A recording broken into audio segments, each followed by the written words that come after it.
Fadhkuruni azkurkum. Ingat aku ketika kamu lagi senang, ketika kamu lagi lapang, ketika kamu merasa gak butuh. Nanti aku akan ingat kamu ketika kamu lagi susah, lagi sempit, lagi butuh. Fadhkuruni azkurkum. Jangan cuma ingat Allah pas kita butuh, sehingga nanti Allah baru akan ingat kita di kebutuhan berikutnya. Karena Allah membalas perbuatan kita, bukan langsung waktu itu. Jadi kalau kita mau ditolong ketika susah, jadilah orang yang selalu mengingat Allah ketika kita senang. Lagi gak ada masalah nih, tetap ingat Allah. Gimana ingat Allah ketika kita lagi senang? Bersyukur. Ketika dapat nikmat, alhamdulillah, ini nikmat dari Allah. Diingat, Allahnya tuh dimention terus, di-tag terus. Sehingga ketika nanti kita kekurangan, Allah akan bilang, itu hambaku lagi kekurangan, aku bantu deh. Karena ketika aku kasih dia nikmat, dia ingat aku. Begitu dia punya masalah, aku akan ingat dia. Ada Allah, pasti Allah gak akan ngecewain kita. Gak mungkin. Allah itu gak mungkin mengecewakan kita. Allah sendiri kok yang berjanji, wa idza sa'alaka ibadi anni fa inni qarib ujibu da'watad da'. Itu Allah yang bilang, aku tuh dekat. Artinya berharaplah kepadaku gitu. Dan aku akan mengijabah setiap orang yang meminta kepadaku.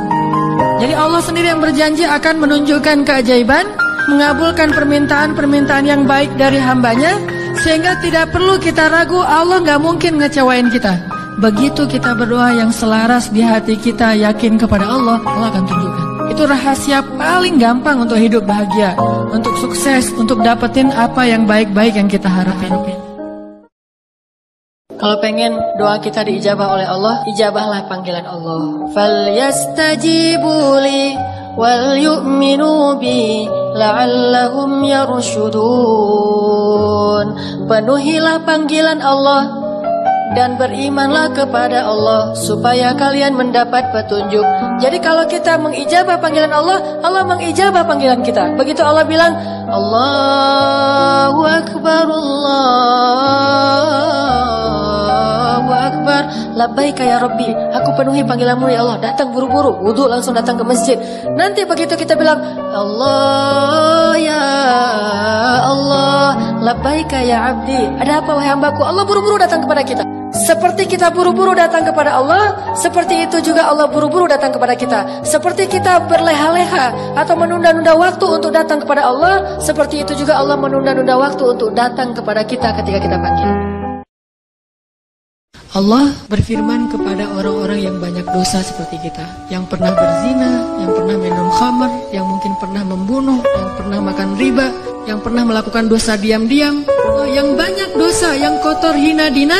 Allah bilang, ya ibadi, hambaku gitu. Lembutnya panggilan Allah kepada kita. Allah gak mengenal, wahai manusia, wahai pendosa, wahai orang yang hina. Enggak, Allah bilang, qul ya ibadiyalladzina asrafu ala anfusihim.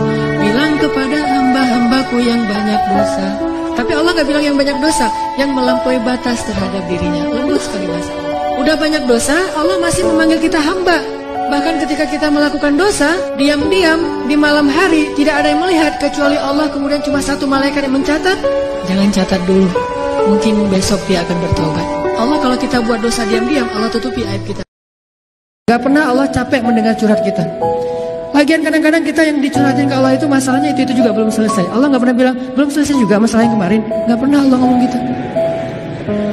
Kayak berlarut-larut kamu teh masalah gak beres-beres. Allah gak pernah ngomong kayak gitu kan.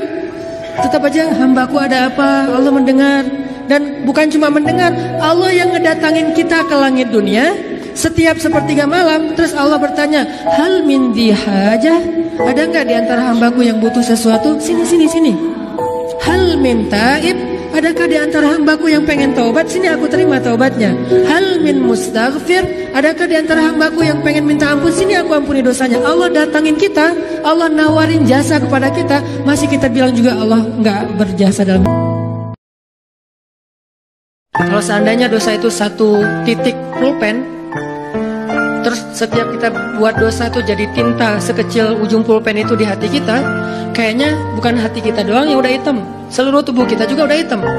Bukan cuma tubuh kita, sampai area di sekeliling kita tuh udah hitam saking banyaknya dosa. Soalnya di hati udah nggak ada tempat kosong untuk nitik-nitik kayak gitu. Akhirnya taruh di tangan, jadi tato semuanya, terus di lantai. Saking banyaknya dosa kita. Begitu kita datang kepada Allah, belum beramal soleh, baru mau datang, astagfirullahaladzim, langsung Allah sediakan menu istighfar, taubat dengan menu yang sangat istimewa. Jadi Allah tuh kangen kepada pendosa karena pengen ngampunin dosanya. Kangen kepada orang yang banyak masalah karena pengen ngasih solusi dalam masalahnya. Kangen kepada orang yang udah berbuat amal soleh karena pengen mengangkat derajatnya.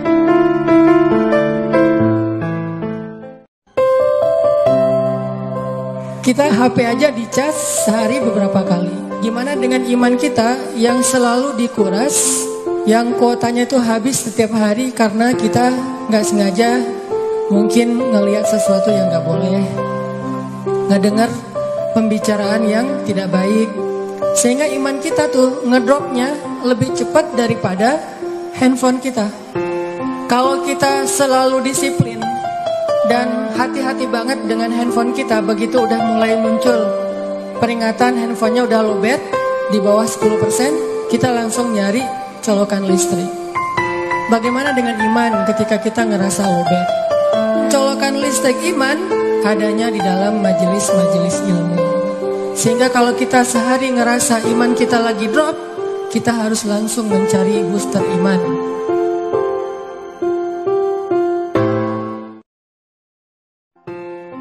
Sebelum kita mengambil pilihan-pilihan hidup yang berat, menjalani tugas-tugas yang berat dalam hidup, apa yang harus kita bekali dalam diri kita supaya kita kuat, berani, dan mantap? Kalau kita pengen menghadapi suatu ujian yang berat, pengen ngejalanin suatu tugas yang berat, mau ujian nasional, mau ngerjain skripsi, mau ngelamar cewek, mau ngeputusin pacar, kan berat nih. Gimana caranya kita berani mutusin atau halalin? Kan dua pilihan berat nih, putus atau halal. Kalau kita nggak bisa halal, ya udah kita putus. Yuk kita belajar la ilaha illallah masuk ke dalam hati kita dengan mengambil pilihan-pilihan yang melibatkan Allah, dan kita lihat keajaiban bahwa Allah nggak ngecewain kita. Nggak mungkin gara-gara taat kepada Allah kita jadi kecewa. Yang dibutuhkan hanya iman, sabar. Iman bahwa Allah nggak mungkin ngecewain kita, sabar menunggu kejutan dari Allah.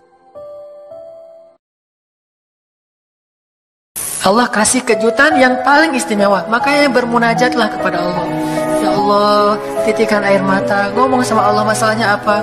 Ya Allah, saya pengen nikah banget, bukan apa-apa ya Allah, saya pengen punya keturunan yang soleh-soleha.